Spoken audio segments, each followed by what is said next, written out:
Assalamu alaikum warahmatullah. Barka da wannan lokaci.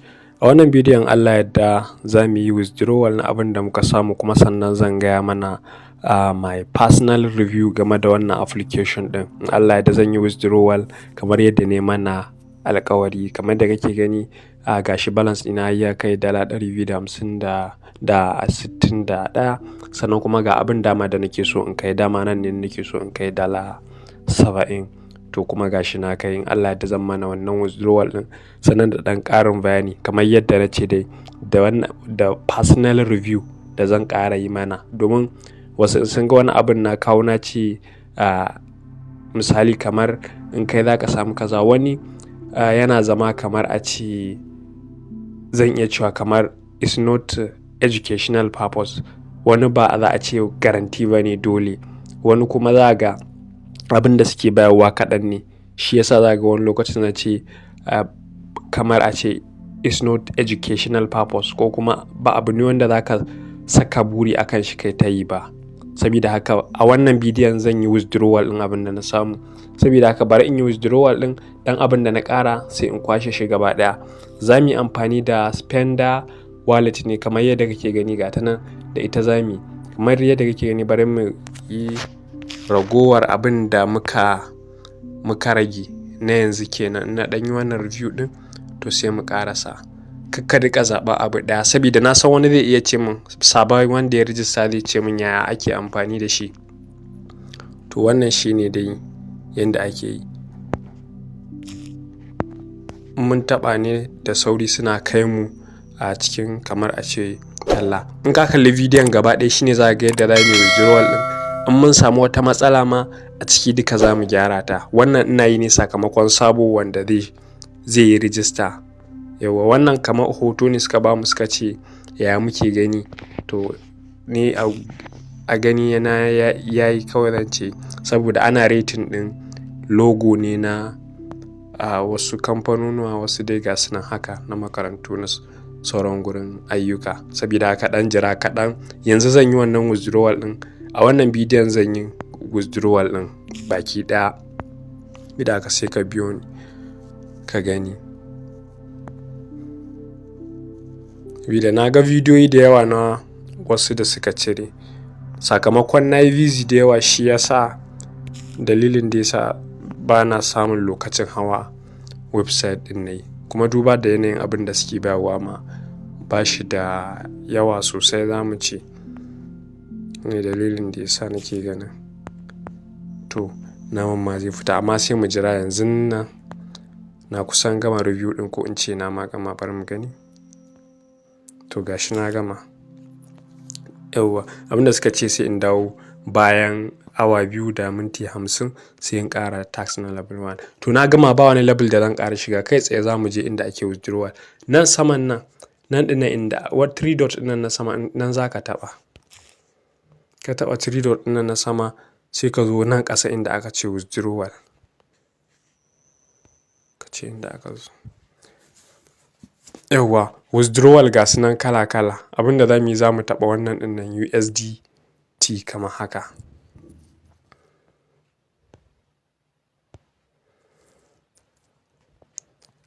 Okay.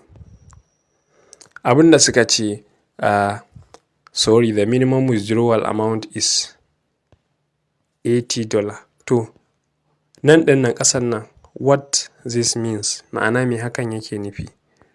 Suka ce minimum required for success withdrawal is $10 referral revenue and 70 review earning. To ai na kai. To gashi dai na gwada yaƙi daga lokacin da na yi wancan bidiyon zuwa yanzu kusan kwana 5 kenan, ko in ce kusan sati 1 kenan ban ƙara, tunda na gwada yi bai ba. Na ce to bari in dawo baya in ɗan ba shi lokaci, watakil balance ɗin abin da suka ce in yi reaching, na yi reaching ɗin ko ba su yi verifying ɗin shi ba ne ba. Sai na ce to bari in gwada. To yau da ya gani zan gwada kai tsaye. Abin da zan yi, zan koma nan gurin. Sai in shiga withdraw kamar haka. A lokacin na gwada yi bai ba, sun ce mini adadin abin da na tara bai kai ba. To yanzu zan ƙara yi, idan ya yi shi kenan, amma bai yi ba to haka ya tabbatar da cewa website ɗin ya daina ba mutane kuɗi kenan, kowa zai iya daina amfani da shi ko kuma kowa ya ci gaba da amfani da shi idan ya ba da dama kuɗin sun fita kenan. Saboda haka ga different withdrawal method, amma nan kamata ya ba mu alamar USDT ɗinmu amma ya ƙi, bar mu gwada ta PayPal. Bai ba. USDT gashi nan yana lodi shi ma bai ba. Skrill shi ma normal account ne wanda ake karɓar dollar. Western Union shi ma dai dollar account ne wanda instead of PayPal za ka iya amfani da shi.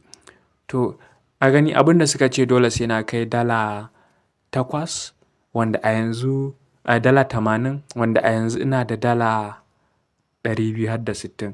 Abin da suka ce shine dole ya zamana na gayyaci mutum 10, ya zamana ina da $10 ta referral kenan. Sai kuma ya zamana kuma na yi aiki wanda na samu $70. To wanda na yi aikin na samu sama da $70 ɗin amma ya cije ya ƙi fita. To kaga zan iya cewa website ɗin ya daina ba mutane dama su cire kuɗi kenan, ya daina aiki. Saboda haka za mu iya ajiye website ɗin, mu faka shi a gefe mu daina amfani da shi sai mu zaɓi wata hanyar daban. Wannan za a iya cewa ba ta ɓullewa gaskiya. Tunda in yana yi kai tsaye zai ba mu dama mu cire. Amma dalilin da ya sa dama har na kawo wannan bidiyon na kawo wannan website ɗin kuma nake amfani da shi a shekara ɗaya zan ce baya lokacin da na fara amfani da shi, tabbas na ga mutane suna cirewa. Kuma na kalli bidiyoyi da yawa a YouTube ɗin nan da naga ana cire kuɗi a cikin wannan website ɗin. To yanzu dai gashi dai ga yacce muke, ga halin da muke ciki ya nuna cewa abin da muka samu ba zai fita ba. Tunda abin da suke cewa ba mu reaching minimum withdrawal ba bayan har ma mun wuce abin da ake buƙata. A gani ana buƙatar sai mun kai $80 gashi muna da $260 kaga mun ninninka abin da ake buƙata. To wannan dai shine game da wannan bidiyon. In Allah da new updates suna nan zuwa game da yadda za mu ci gaba da samun kuɗi online ba tare da mun saka ko naira 5 ba. Wannan website ɗin zan ci gaba da bibiyar shi har zuwa lokacin da za su ba mu dama mu cire abin da muka samu a ciki. Kun kula wannan shine kamar a ce kamar dashboard ɗinmu. Wannan shine abin da na samu.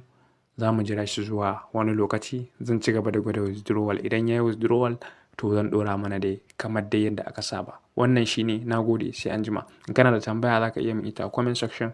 In kana da wani abu da ya shige ma duhu ba dole sai wannan ba, za ka iya gaya min shi a comment section. In bidiyon ya maka za ka iya gaya min a comment section. Ko menene kake da shi, comment section is free. Za ka iya gaya min. Wasu na cewa a lallai sai sun samu lambata. Lambata ba abu ne mai wuya ba. In dai gaya min abu a comment section in ta kama amma bidiyo ma zan iya maka bidiyo in maka bayanin matsalar ka. Domin shi bidiyo dama ana yin shi ne domin solving ɗin matsalar mutane. Ba wai kawai a yi bidiyon don ana son a yi ba ne. Wani lokacin za ga kamar abubuwa sun mun yawa. To amma dole tunda shi ne dama kamar za a ce solving ɗin matsalar mutane ko kuma kawo wa mutane maslaha ta wasu abubuwa. To shi ya sa ko da na yi busy nake haƙura dole in yi bidiyon sabida kullum a riƙa kawo wa mutane sababbin ilmummuka wanda za su ƙaru. Wannan dai shi ne. Na gode sai anjima.